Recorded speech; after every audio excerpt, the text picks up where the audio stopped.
fantástico, com o verde à volta, esta natureza maravilhosa, hoje nos propomos a falar do empreendedorismo verde, no contexto da economia verde. De certeza já ouviu falar disso e sabe exatamente o que é empreendedorismo verde, como é que se processa. E é para falar disso que nós vamos estar aqui a conversar com uma convidada muito especial.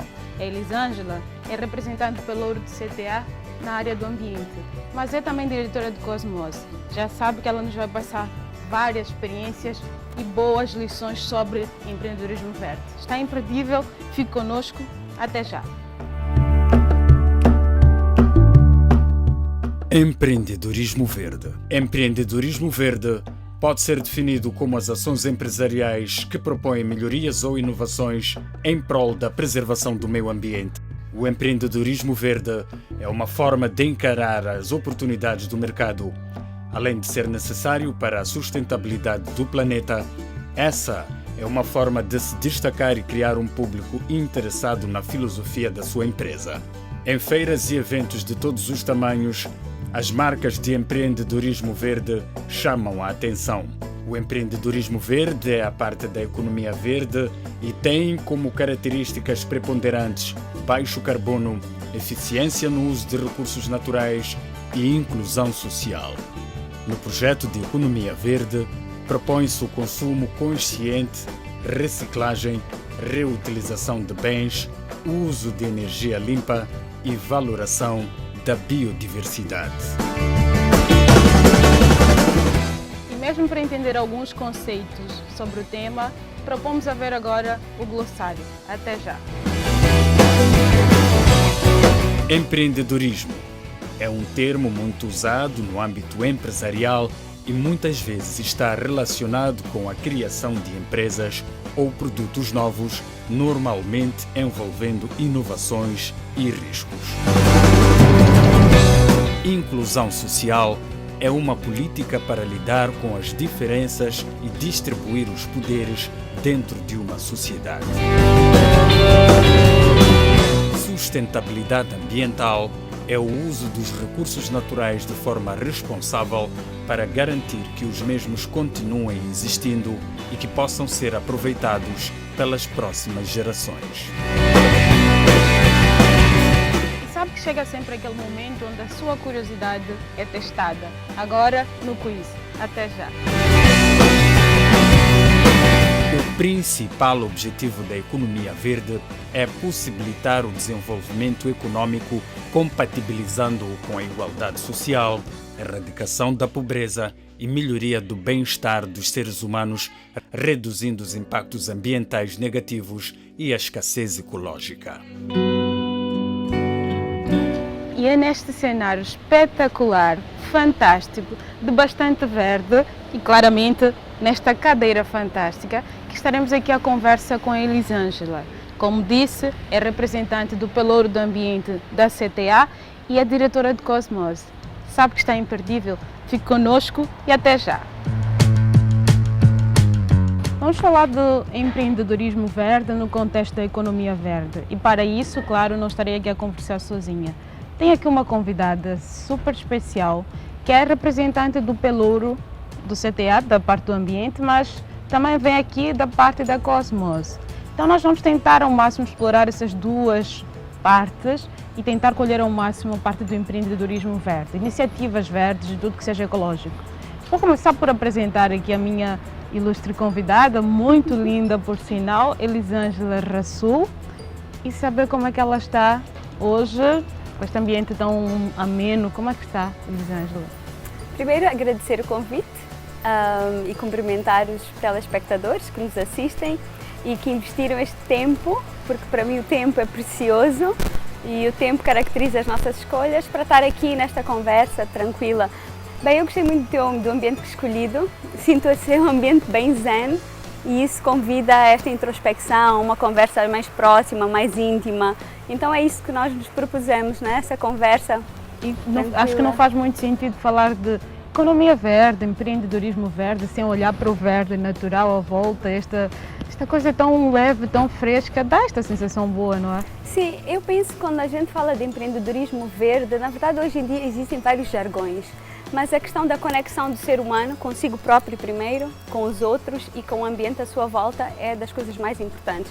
Depois, os termos que o homem usa para descrever, para caracterizar, é no fundo a tentativa de nós tentarmos mais uma vez encapsular a realidade para tentar compreender. No fundo, todos os desafios que sofremos hoje em dia são fruto de escolhas no passado. E hoje em dia o homem, ao tentar superar as consequências das suas próprias escolhas, acaba criando esses termos, não é? Como é que nós conseguimos, basicamente, gerir melhor os nossos recursos para a nossa própria sobrevivência. E não só, para a sobrevivência de todas as espécies, que é uma responsabilidade de todos nós. Acho que ela já contextualizou, já trouxe aqui alguns elementos que para nós são muito interessantes, até para início de debate, mas para quem está lá em casa e não percebe exatamente o que é isto, economia verde, o que é empreendedorismo verde, se calhar trazer alguns traços, umas linhas gerais, só para estarmos aqui a falar a mesma língua. Eu não posso considerar especialista em empreendedorismo verde, nem sei quem é que é o especialista em empreendedorismo verde. Mas o que eu posso dizer é que tem a ver com como é que nós conseguimos criar ciclos. A natureza, ela é feita ela recicla a sua energia, a sua matéria, tudo. E o ser humano basicamente não o faz. No fundo, o ser humano usa recursos, extrai e depois põe na forma de dejetos. Isso cria uma série de consequências no ambiente. Nós sabemos a poluição, a falta de degradação dos recursos naturais. Então temos uma série de lixo, depois a gente tem que conviver com as consequências, basicamente, desses ciclos que estão interrompidos. Então eu penso que o empreendedorismo verde são todas essas iniciativas de economia circular, de voltar a fechar os ciclos. No fundo, fechar os ciclos, eu posso dizer os ciclos de tudo, da produção da matéria, não é? Da gente extrai uma substância, depois ela não se devolve no ambiente.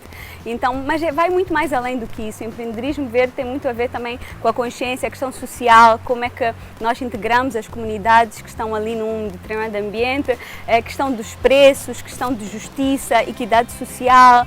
Então eu penso que a economia verde está muito atrelado àquilo que nós chamamos as 4 dimensões da sustentabilidade, que é a sustentabilidade social, é como é que as comunidades ou como é que uma determinada, eu falo comunidades no sentido lato, pode ser uma organização, etc., mas como é que como comunidade nós fazemos uso dos recursos e preservamos. E mais que preservar, regeneramos os recursos, porque é assim que a natureza faz, a natureza vive por milénios regenerando. Na verdade há sempre ciclos de extinção, de espécies, mas isso tem a ver com um propósito evolutivo, não é? Eu acho que o ser humano tem um propósito evolutivo também, todas as espécies o têm, mas é isso. E depois tem muito a ver também com a sustentabilidade ambiental, que tem muito a ver com a questão da permacultura, com a questão da reciclagem, muito antes da reciclagem, não é? As escolhas antes, reuso dos recursos, a escolha de que recursos usar também, porque nem todos os recursos a gente tem que os usar, extrair e usar, nós podemos ter alternativas, não é? E depois tem a ver com a sustentabilidade também cultural, porque a visão que nós temos do mundo tece um pouco como é que a gente olha, por exemplo, esta visão predatória dos recursos, esta visão de superioridade dos recursos, esta visão de desconexão. Eu só posso agredir se eu me sinto desconectado. E por último, eu diria a sua própria sustentabilidade económica, que é basicamente como é que eu fortaleço estas economias local e qual é o meu entendimento sobre economia, basicamente, não é? Se tu vês ecologia e economia têm o mesmo prefixo, que é a casa. Então é a gestão da casa, ver a casa como um sistema vivo e não como um sistema morto, não é? Que de forma isolada também. Exatamente, e isso não de forma isolada, está tudo interconectado. Então a minha ação gera consequências e eu não posso dizer estou a falar só de Moçambique. Não, nós temos várias escalas. O Ken Wilber fala muito de Hollands, não é? Que são casas dentro de casas. E há consequências. Ou seja, o desmatamento da Amazónia interfere com toda a humanidade. Estamos todos no mesmo barco, no mesmo pacote. Mas por isso é que eu penso que tem muito a ver também com a espiritualidade. E falo espiritualidade não em relação a uma religião específica, mas o nosso sentido de pertença, de conexão com a natureza. E se tu vês hoje em dia as pessoas têm pouco tempo ou dedicam pouco tempo para as suas práticas espirituais, de sentirem esta conexão verdadeiramente a pulsar, não é? Então há muito aquela urgência, e a economia tem muito disso, né? A urgência do ter, do fazer, do conseguir conquistar, do sucesso, e perde-se um pouco da humanidade. Sim. Então eu não teria como te responder fácil sem te dizer que basicamente isto é um sistema holístico e nós temos que ter uma visão sistémica para poder entender o que seria, então, uma economia verde. E para terminar, para não me alongar, Pablo Neruda diz, chegará o dia que tudo o que eu diga será poesia. E eu penso, não é? Que chegará o dia que toda a economia será a economia verde. Não há outra. Chegará o dia em que a Elisângela será de certeza poetisa, porque só de sentir a emoção que passa essa informação é um jeito de poema, dá a sensação que estamos a ouvir um texto, uma coisa assim mais poética, tão bonito que é. Eu vou fazer uma provocação. Empreendedorismo verde é exatamente empresa, tem a ver exatamente com empresa? Será que qualquer iniciativa, ainda que não seja empresa, não pode ser empreendedorismo verde? Obrigada por essa pergunta. Eu não considero empreendedorismo verde igual a empresa, eu considero igual a empreender. E isso tem muito a ver, mais uma vez, em relação a propósito, responsabilidade e talento. Vamos lá dizer, os talentos que cada um de nós tem e é corresponsável por algo. Então é isso, uma comunidade pode empreender, não precisa ter uma empresa. Vamos lá dizer, um movimento é um empreendedorismo, a geração consciente é empreendedorismo, não precisa ser uma empresa, mas a questão das empresas é, quanto maior um ator, o seu impacto pode ser maior. E as empresas que estão no território, eu gosto de assim dizer, ficam muito tempo no território, anos e anos, então elas realmente têm uma certa responsabilidade e obrigação naquele território, não é? Porque acabam explorando. Aí entra também a questão social, não é? Sim, daquele território de uma maneira geral. Então é por isso que, vamos lá dizer, quanto maior o ator, de certa maneira, pode ter um impacto, não necessariamente, porque agora temos, por exemplo, as B Corps, que são as empresas não as melhores do mundo, mas as melhores para o mundo. Que elas realmente conseguem ser galvanizadoras da sustentabilidade de um determinado território, então acabam sendo realmente parceiras. Há uma questão aqui que eu queria trazer que é importante. Normalmente, estes 4 pilares da sustentabilidade muitas vezes estiveram em conflito. Ou seja, diz que a parte da economia, ou é economia, ou crescimento económico, ou então preservação ambiental, ou equidade social. Mas não, há uma equação aqui que nós podemos conseguir que é win-win.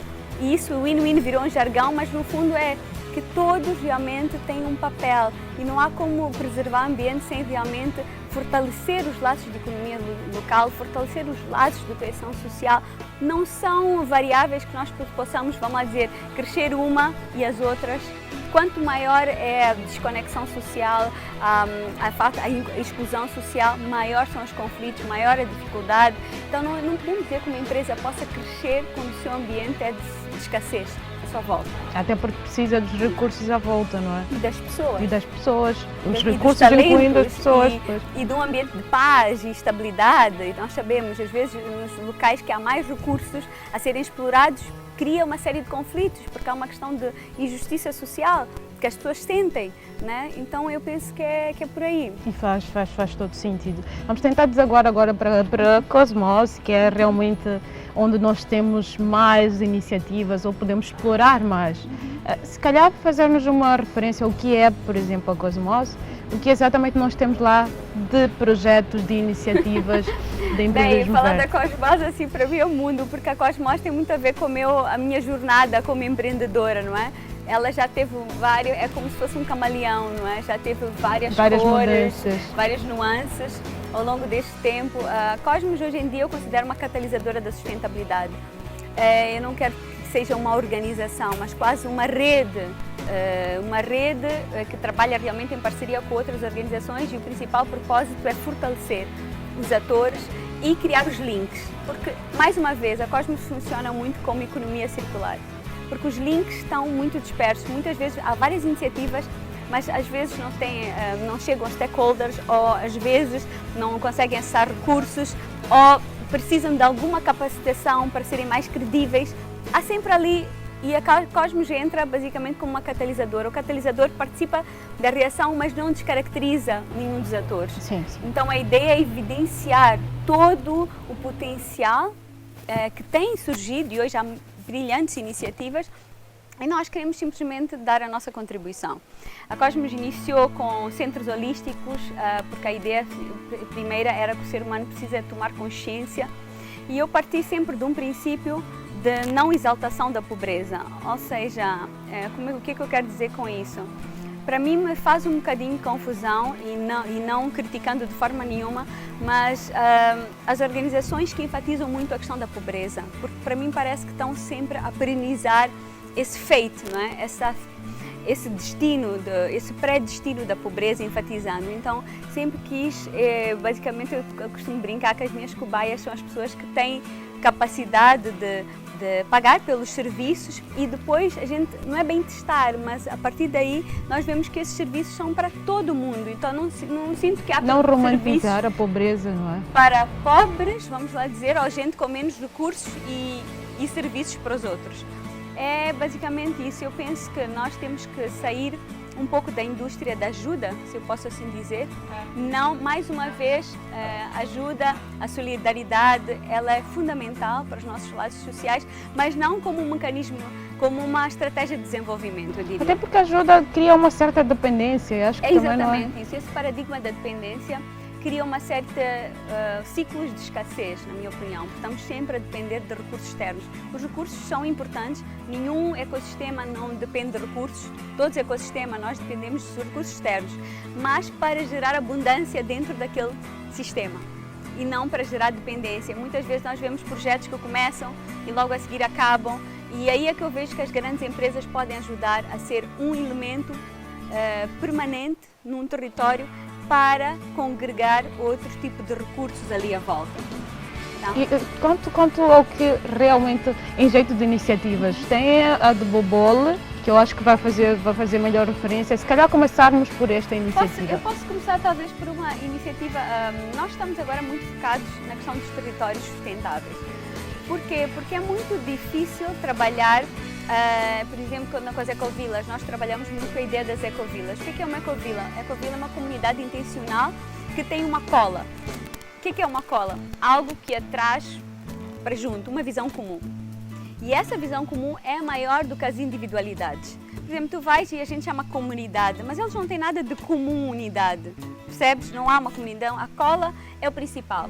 E a partir dessa cola, as pessoas realmente começam a se engajar de forma voluntária para empreendedorismo social, para fortalecer a sua economia, a capacitação em termos de preservação do seu ambiente. Trabalhamos muito com agroflorestas, a permacultura para gerir melhor os recursos da sua casa. Por exemplo, esta casa pode ser totalmente autossustentável. O auto, bem entre parênteses, porque como eu digo, depende de outros recursos. Então a Cosmos começou a ver como começar a criar estratégias muito a partir das necessidades das empresas do território. Vou dar um exemplo. Por exemplo, trabalhamos com a Sociedade Água Vumba, porque esse é um bom exemplo, porque acho que é um exemplo comum a muitas regiões. Então, as comunidades estão numa serra, nós sabemos que a água provém dessa serra, é um recurso natural, e tu vês que a água é daqueles recursos, como diz um dos meus mestres, Ernest Goethe, água se planta. Então não é um recurso que a gente possa simplesmente fazer brotar da terra, a gente precisa de plantar, precisamos reflorestar para que aquele recurso surja naturalmente, não é? No ciclo da água. Então isso ensina-nos de novo que precisamos desta tal economia circular. E quem planta ou quem desmata são as comunidades daquela região ou são outras empresas da região que usam os recursos, não é? E que não fazem ideia sequer desta correlação. Mas para isso acontecer é preciso que elas vejam que isso é um benefício. Então, muitas vezes o reflorestamento convencional não dá muito certo. Porquê? Porque as pessoas não percebem a importância daquela árvore. Mas quando a gente troca e começa a falar de agro-reflorestamento, começamos a ter abundância para as comunidades, começamos a fazer cadeias de valor sustentável, começamos a investir no futuro delas e aí elas se engajam. Então, um dos nossos projetos é a criação de CERS, nós chamamos, são Centros de Empreendedorismo Rural Sustentável, que no fundo funcionam como aceleradoras de negócios comunitários. E esses negócios muitas vezes podem fazer uma joint venture com as empresas, por exemplo, a Sociedade Água Vumba, em que a marca pode pertencer à comunidade, em vez de simplesmente a empresa comprar o produto à comunidade, mas depois com essa joint venture a indústria tem mais experiência de processar, por exemplo, um sumo de fruta, uma fruta seca, empacotada, então agregar valor. Isso é um dos exemplos. Então, basicamente, tu crias ali uma estratégia para o desenvolvimento daquele território e começas a achar vários stakeholders. Por exemplo, no nosso caso tem a Missão Jequa, que é onde vai se instalar, que é uma missão basicamente católica, que está lá há muito tempo, mais uma vez um ator que está no território há bastante tempo, e a ideia é que nessa missão se instale então esse CERS. O CERS tem um centro basicamente para o treinamento, não gosto de chamar de transferência de tecnologia, porque não é bem transferir tecnologia, a gente não chega lá e desbobina, não é isso, mas algumas boas práticas que são compartilhadas, como eu disse, da agrofloresta, permacultura, empreendedorismo verde, a questão do giro produtivo, como é que se faz, essas questões. E depois tem um polo de aceleração de negócios, onde há toda a questão do beneficiamento, faz-se toda a concepção do produto, vê-se muito, olha-se para o mercado, quais são, que redes podemos aproveitar de comercialização e depois a parte de comercialização. Na parte de comercialização estamos a falar muito de estratégias como plataformas CSA. A plataforma CSA é algo como comunidade que sustenta a agricultura. Então é uma plataforma em que tu começas a dar de novo rosto a quem produz. Então tem várias iniciativas de storytelling para ter uma plataforma eletrónica digital onde estas comunidades que não teriam acesso podem chegar a outros mercados. Tu consegues fazer, por exemplo, um QR Code que conta a história de todo o produto e como é que aquele produto, que pode ser uma simples fruta seca, mas como é que ela está a ajudar a reflorestar toda uma região. Então essa é uma das iniciativas que nós temos estado a desenvolver agora em parceria com a Sociedade Agrovumba. Eu vou recuar um pouquinho até para perceber, porque eu sinto que faz uma abordagem muito, eu não diria sentimental, se calhar é justamente a parte holística. E mesmo para... Eu até percebo, eu posso perceber exatamente o que está a dizer, mas se calhar o telespectador lá em casa não consiga associar esta questão holística. Aliás, o que é? Quando nós falamos disso, fez referência muitas vezes a esta visão holística, mas o que é que nós estamos a falar exatamente quando falamos disso? Bem, uma visão holística tem muito a ver com uma visão sistémica, né? É ver o todo. Só que há uma questão, normalmente até devia ser holónico, como eu digo, porque acontece é que nós não podemos ver o todo e esquecer das partes. Então é importante os dois. O holismo vê basicamente o sistema como um todo, mas o holónico vê as partes e o todo ao mesmo tempo, porque o todo tem, vamos lá dizer, tem regras que transcendem as partes, que só conseguimos ver no todo, olhando para o todo. Então, quando eu digo é preciso olhar para o território, porque é muito difícil, mesmo que aquele ator trabalhe noutras regiões, quando tu olhas para um território, eu chamo de território, pode ser uma localidade, um distrito, um município, é mais fácil tu conseguires perceber. E mesmo assim, há que delimitar um pouco uma área geográfica para podermos começar a trabalhar.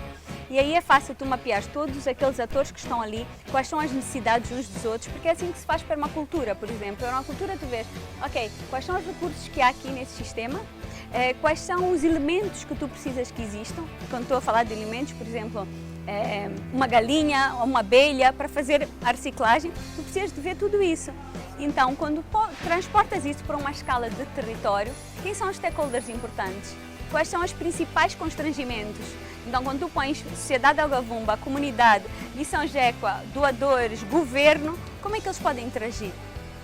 E aí é que vem muito o... Mas eu não quero fugir da tua pergunta, depois volto ao meu raciocínio, mas então o holismo é isso mesmo, é olhares como um sistema e começares a ver as conexões.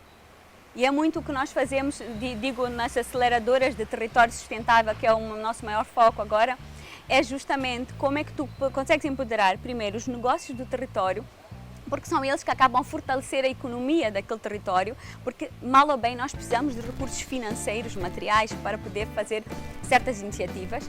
Depois, como é que tu fortaleces os ecossistemas daquele território, o ecossistema, por exemplo, da reciclagem, o ecossistema da agroecologia, ecossistemas que fazem sentido, o ecossistema da bioconstrução, por exemplo, entre outros. E como é que fortaleces, basicamente, todos os atores que lá estão, então as políticas públicas, como é que tu crias uma marca, e esta questão da marca é uma questão que tem-se falado muito pouco, mas a marca eu diria que é o que as ecovilas chamam de cola, mas é a marca. Por exemplo, hoje em dia quando a gente fala de marca, relaciona as empresas, não relaciona os territórios, mas os territórios, quando têm uma marca sólida, e hoje em dia na Europa, enfim, as marcas têm unido, no fundo as comunidades são embaixadoras. Hoje em dia tu vais a uma comunidade, elas não são embaixadoras de uma marca. E não se identificam também? Sim, não necessariamente, não se identificam.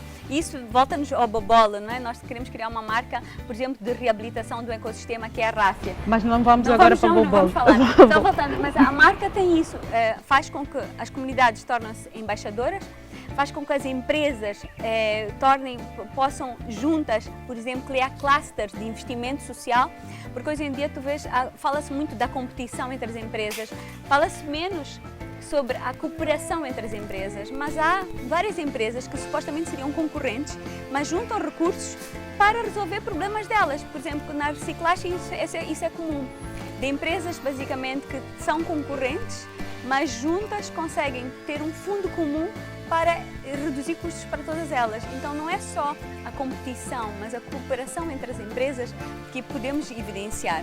E depois tem, por exemplo, os turistas, quem visita aquela região, e muito importante, os quadros, que pouco se fala sobre isso. Por exemplo, como é que um território consegue atrair quadros, mentes que queiram desenvolver aquele território. Então pode-se fazer concursos de ideias e muito voltado, por exemplo, para as iniciativas que aquele território percebe, se é um território que vive do turismo, por exemplo, iniciativas de turismo ecológico, etc. Não sei se respondi a tua Atrair, pergunta. né? Atrair ao mesmo Sim, tempo. a marca faz isso, que é, por exemplo, as necessidades dos atores são diferentes, mas como a marca eles têm uma visão comum. Elisângela, peço só para não perder o fio de pensamento, que é o tempo só que nós precisamos para o intervalo, beber bem. uma água e voltamos já já. Então até já, 5 segundos já voltamos, até já.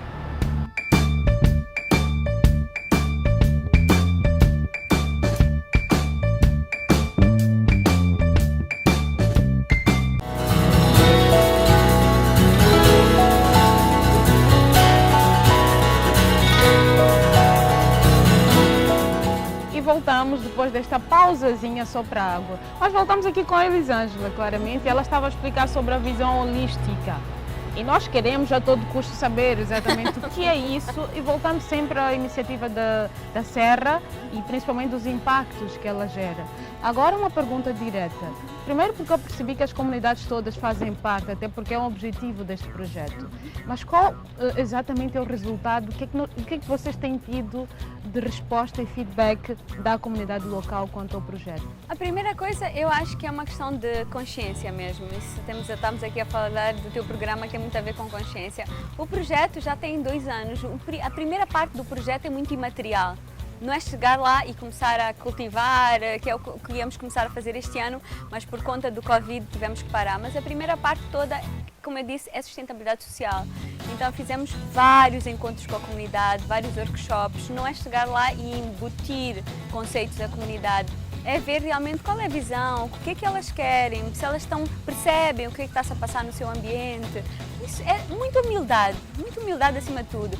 E mesmo quando começamos com a questão das agroflorestas, porque eu realmente acredito que podem ser uma grande solução para o nosso país, investirmos fortemente nas agroflorestas, porque é um mito que não é produtivo, é altamente produtivo e tem um valor de mercado incrível e dá bem-estar ao trabalhador. Trabalhar no meio de uma floresta... O mito está sempre associado ao desconhecimento. Exatamente. E temos experiência suficiente para dizer que realmente pode ser uma solução, tanto de aumento de produtividade, de regeneração e também a questão da economia, das cadeias de produção sustentáveis. Então, primeiro é isso. Então, nós tivemos vários encontros com stakeholders, encontros com as comunidades e para mim, um dos maiores benefícios até agora é a questão do estabelecimento de uma reserva de proteção e uso comunitário. Ou seja, porque a questão da terra é muito importante para as comunidades, saberem que há uma certa segurança, porque temos que ver também um pouco o nível de consciência, e isso eu não quero falar a nível de consciência e parecer um pouco estranho, mas a verdade é que as nossas necessidades vão aumentando à medida que a nossa visão do mundo vai ampliando. Não sei se isso é muito esotérico falar, mas eu realmente... E a primeira coisa é a segurança. Se uma comunidade não tem segurança, não tem alimento abundante, ou seja, aquelas primeiras questões estão resolvidas, é muito difícil a gente começar a falar de preservação de uma espécie, da outra, porque está muito desconectado com a sua realidade. Então, é importante primeiro dar um senso de segurança, um senso de as minhas necessidades estão acomodadas. A partir daí eu consigo realmente participar com os meus talentos, porque o maior desperdício que existe, na minha opinião, é o talento das pessoas. As pessoas engajadas, elas são capazes de tudo. Com pouco recurso, elas fazem. Então eu penso que esse é o maior.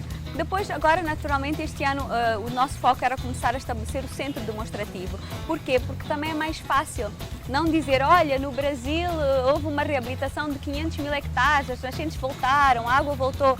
Não, eu preciso ver. aproximar da minha realidade. Então nós tivemos a estabelecer várias parcerias para estabelecer este centro e agora a implementação. Então a partir de janeiro temos cá uma especialista em agrofloresta, sistemas agroflorestais. Inclusive queremos fazer uma iniciativa um bocadinho gira de fortalecer alguns outros atores que estão... Eles venham aqui nos contar, por favor, Tá. e mostrar também. Sim, e aí vai começar os treinamentos, mas lá está, os treinamentos não é na casa da pessoa, não é uma questão invasiva. A questão é, tu fazes no centro ao lado deles e vais fazendo e convidas a participar. E aí aos poucos eles vão dizer, eu também quero fazer no meu centro. Então aí conseguimos aos poucos, conseguir ver como é que conseguimos apoiar com os kits, como é que conseguimos ver que aquilo que as cadeias de produção têm um mercado, porque no início é um bocadinho incubação, nem é aceleração do negócio, incuba-se um pouco aqueles negócios com todo o carinho possível e sem nenhuma imposição. E eles por dentro, a comunidade. E que é eles mais aos poucos vão interessante. incorporando essas iniciativas. Então não estamos a falar de projetos e eu acho que isso pode ser o maior constrangimento destes tipos de sistemas, é que tu não estás a falar de projetos de curto prazo. Muito embora a agrofloresta em 6 meses consegue ver resultados, em 1 ano, 2 anos tu vês resultados. Mas é preciso que haja uma consistência, não é chegar, fiz um projeto rápido e fiz check, está feito, não há isso. Assinado. Exatamente. Então eu diria que esse é um maior benefício, ver que as comunidades estão, e sem gerar expectativa, controlando as expectativas, mas estão ansiosas por uma coisa diferente. E eu penso que isso talvez se chama esperança. É. E o verde dá essa esperança, felizmente. É a esperança de, olha, não só que alguém vai fazer por mim, que eu posso fazer diferente. Essa esperança, isso é o que as ecovilas têm de mais bonito. Eu vivi mais de 20 anos a estudar ecovilas e a ver, elas transformam a realidade porque elas tornam o sentido humano realmente presente. As pessoas voltam a acreditar nelas próprias. Esse é o maior recurso que existe. E elas conseguem ver em tudo recursos. A gente parou de olhar para o vizinho e ver que é um recurso. Paramos de olhar para aquele e vimos como, quando a gente tem essa mente da competição, a gente para de ver recursos nas coisas, nas oportunidades. Às vezes eu preciso de uma pequena capacitação para desbloquear um clique. Então no fundo agora esta implantação do CERS para nós nós não gostamos de usar o termo modelos, mas é uma tecnologia, posso assim chamar, que a gente acha que dá muito resultado, porque deixa à disposição das comunidades um centro de recursos, vamos lá dizer. E também com a questão da tecnologia digital, em que as comunidades querem aprender alguma coisa, podem ir e ser um pouco autodidatas, mas tem um sítio onde podem ir buscar informação, tu pões um aplicativo que podem eventualmente falar diretamente com os extensionistas e começas a criar uma série de...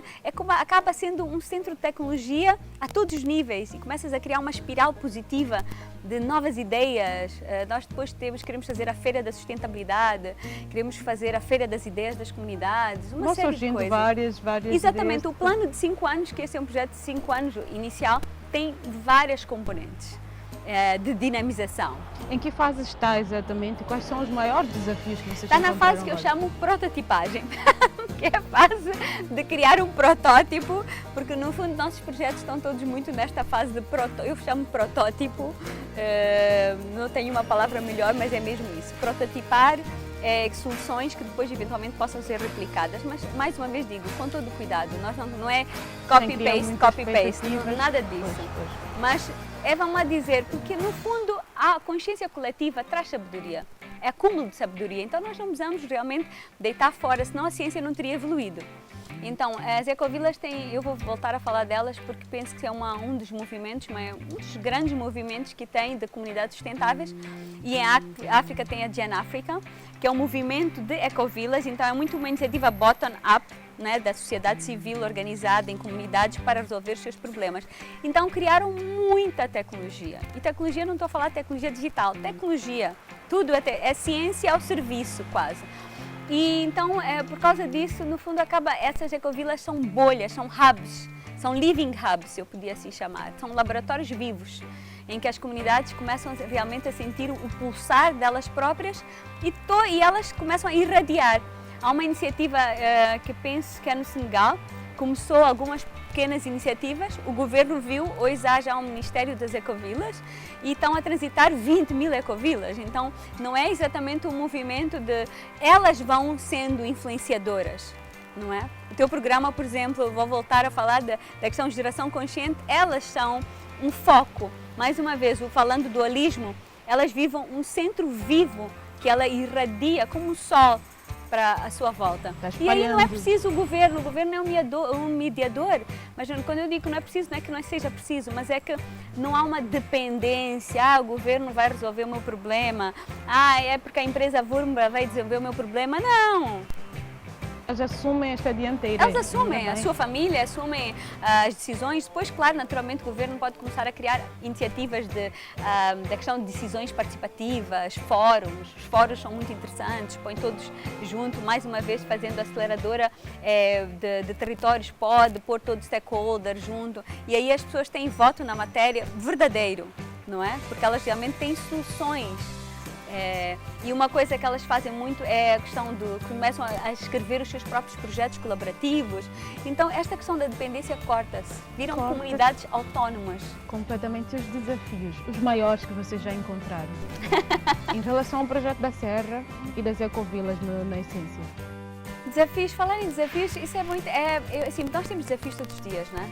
Com tudo, e há desafios de toda a ordem, vamos dizer, desafios financeiros, de como começar, desafios de engajamento de alguns stakeholders, desafios de é muito novo, desafios de se alguma tecnologia já foi testada, se vai haver aderência, isso tudo são aqueles desafios, mas normais, o que eu sinto, são desafios normais, mas eu gosto de dizer que há muitos anos que eu já não me sinto a trabalhar.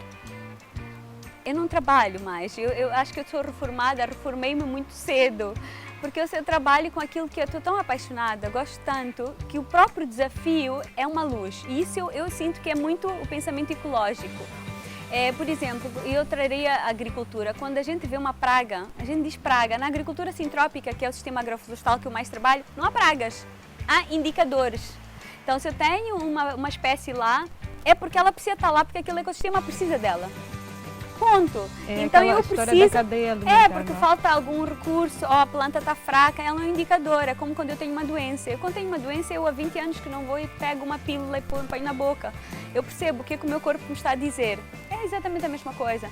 Então eu vejo os desafios muito, e não é espiritual, eu vejo o desafio como, ok, Elisângela, está a faltar aqui uma peça do puzzle. Alguma coisa não estás a fazer. E eu vou dizer uma coisa, como empreendedora nestes 10 anos, cerca de 15 anos que eu trabalho nestas iniciativas muito low profile, porque nunca quis publicitar muito, porque para mim é um aprendizado primeiro, o desafio é sempre o encontro comigo mesma. O encontro, parar e olhar e perceber, ok, ainda não percebeste, ainda não percebeste. Então agora cada vez mais eu vejo como é que se faz desenvolvimento sustentável, como é que a gente, e nisso não se faz, vai-se fazendo, mas eu sou apaixonada pela sustentabilidade, sempre fui. E a sustentabilidade tem várias dimensões, por isso é que em algum momento da minha vida as pessoas, principalmente a minha família, disse tu não és uma pessoa dispersa, não tens foco. E eu penso, é verdade, porque nós basicamente com essa visão holística, nós somos generalistas. A gente precisa saber sobre educação, sobre saúde, sobre agricultura, sobre bem-estar. E eu trabalho com todas essas áreas. E não consigo dizer que não trabalho com todas elas, é verdade, eu trabalho com todas elas. Está tudo interligado. Está tudo interligado. Agora a questão é como é que a gente foca, não é? Durante um período para conseguir que algo comece a ter uma certa coerência para encadear. Isto é um aprendizado. Eu penso que em termos de maturidade, eu acho que é o que mais diferencia os projetos que eu agora tenho desenhado. São estes projetos que têm um pouquinho mais foco. E para mim a aceleração de territórios sustentáveis é onde eu me sinto agora como um peixe na água, porque é onde essas várias dimensões e as alianças stakeholders e o empoderamento de redes e a multidisciplinaridade e assuntos transversais, é quase que fosse, aquilo é uma harmonia. Imagina uma orquestra, que vai tudo. Uma sintonia. Eu não gosto de sentir uma espécie de maestro, mas é assim que cada espécie, eu também sou uma espécie, e no fundo, não só como espécie, mas como indivíduo, nós temos o nosso propósito de vida. E o meu propósito, para mim, eu sinto que é um pouco essa questão de perceber essa rede e como é que eu posso realmente articular e criar sinergia. Eu estudei ecologia, não é? E um ecólogo faz isso. Estuda um pouco o seu ambiente, o seu ecossistema e tento perceber a coerência. Então eu sinto que esse é um pouco o meu propósito, de uma ser, forma bem humilde. Não quero assumir a maestria, não pode ser maestra, mas está a fazer esse Não, papel sim, de na estar a verdade fazer eu diria ligação. se cada um tem que ter um papel, não é? Mas é um papel como outro qualquer, eu seria aqui um pouco, o que eu faço um pouco é esse papel, um pouco de articular alguns stakeholders, comunidade e criar uma coesão. Vamos chegar a Bobol agora? Então, o que é que nós temos exatamente em termos de iniciativa? Bobol, eu posso falar de Bobol porque é uma iniciativa também recente, tem alguns anos, mas é interessante como, mais uma vez, protótipo, porque há também uma situação recorrente. Nós temos uma espécie que está quase em extinção, que é a Raphia australis, que é uma espécie de palmeira gigante, que na verdade serve de nicho para um abutre, e ela basicamente tem sementes uma vez só na sua vida toda. E as comunidades tinham uma reserva de cerca de, aqui perto de Maputo, em Marraquém, de 200 hectares, hoje está de 12 hectares. Ninguém vê valor naquilo, então basicamente por causa da agricultura, urbanização, aquilo vai se perdendo. E foi o CIF, o Centro de Investigação Florestal, que veio ter connosco, e houve muito, porque eles fizeram várias formações de agricultura sintrópica, perguntando se era possível. E imediatamente nós vimos, claro que é possível. Com a agricultura sintrópica, nós começamos realmente a reflorestar. O sonho é, vamos ver se conseguimos voltar a restabelecer essa reserva. Mas a questão que se pergunta logo é quem são os agricultores? Eles vendem para onde? Então percebemos que existem, na verdade, companhias ali, não quero estar a falar de uma ou de outra, mas há algumas indústrias naquele território e que, na verdade, acabam comprando. Então, mais uma vez, se nós conseguimos sentar com estes stakeholders e dizer vamos fazer uma marca pró-Raphia, por exemplo, vamos engajar as comunidades e elas começam a fornecer-vos um produto de maior qualidade, um produto super saudável, um produto que realmente está a reflorestar e regenerar o seu próprio recurso, porque mais dia menos dia eles vão acabar destruindo aquele recurso, contaminando tudo, então eles precisam. Então é aí que eu vejo mais uma vez o papel do setor privado, deles dizer, ok, aquelas grandes, e lá tem a Heineken, tem a CDM, tem outros, vários stakeholders que eu poderia afirmar, é uma zona turística, por exemplo. Então eu penso que nós, mais uma vez, estamos a criar algumas iniciativas, lá queremos mesmo criar também uma iniciativa do Mecovila, e o CERS vai ser instalado numa escola, isso é muito interessante porque trazemos um outro conceito que são as escolas verdes. Tem uma escola verde que é uma iniciativa do IPERM, do Instituto de Permacultura de Moçambique, em Buane, que é fantástico, com uma pequena horta, um pequeno centro demonstrativo. Eles alimentavam 300, 400, 500 crianças, então, e aquilo serve do centro demonstrativo para a comunidade, mas que resolve as questões do problema da escola, de malnutrição, entre outras questões, e conteúdos pedagógicos, porque no fundo tudo isto tem que virar conteúdo pedagógico desde muito cedo, para não ser um estranhamento, como para nós é uma coisa nova, estamos a reinventar a roda agora, não é? Mas para as crianças tem que ser natural. Tem que ser de início, que elas cresçam já a saber disso. Exatamente. Mas então, o que exatamente acontecia, até para que possamos perceber? É retirada para venda da Raphia? Não, na verdade não deixavam crescer, porque como eu disse, a regeneração da Raphia ela é lenta, ela tem só uma vez, não é? Que ela floresce e depois ela basicamente ela acaba morrendo, não é? Então as comunidades, por causa da agricultura, foram basicamente cortando. Antes usavam a Raphia até para fazer artesanato, outras coisas, mas foram cortando. Então neste momento não permitem a regeneração da própria espécie. Isto também acontece em muitas unidades, não permitem a regeneração florestal. E também não há ninguém que esteja com esta bandeira a dizer que é importante. Então, se tu tens, por exemplo, uma empresa que está a comprar o teu produto e diz eu vou-te comprar todo o feijão que tu produzires ou toda a batata doce, naturalmente eles estão a preocupar com a sua sobrevivência, vão lá, cortam tudo para poder desbastar. Então, se aprende um sistema agroflorestal em que a Raphia, inclusive, ajuda, não é, a servir como se fosse de ninho de outras plantas, porque assim, agora falando um pouco de sistemas agroflorestais, eles funcionam no tempo e no espaço. Então, é uma agricultura muito baseada em processos e não em insumos. Se tu vês a nossa agricultura pouco sustentável, ok, eu não vou dizer pouco sustentável, seria ser bastante condescendente, é muito insustentável, porque ela no fundo ela desbasta tudo e vive de insumos externos, como a nossa economia, insumos externos, não cria no seu próprio ambiente os recursos. Uma agricultura sintrópica, no fundo, ela bem feita, ela não precisa de água, isso é a coisa mais incrível, porque ninguém vai regar uma floresta, ela não precisa de insumos externos, ela gera o seu próprio adubo, vamos lá chamar assim adubo, ela gera os seus próprios fertilizantes, se podemos chamar. Então, e a combinação de plantas começa a fazer função repelente também, se for o caso, mas acaba nem sendo preciso porque ela cria um equilíbrio.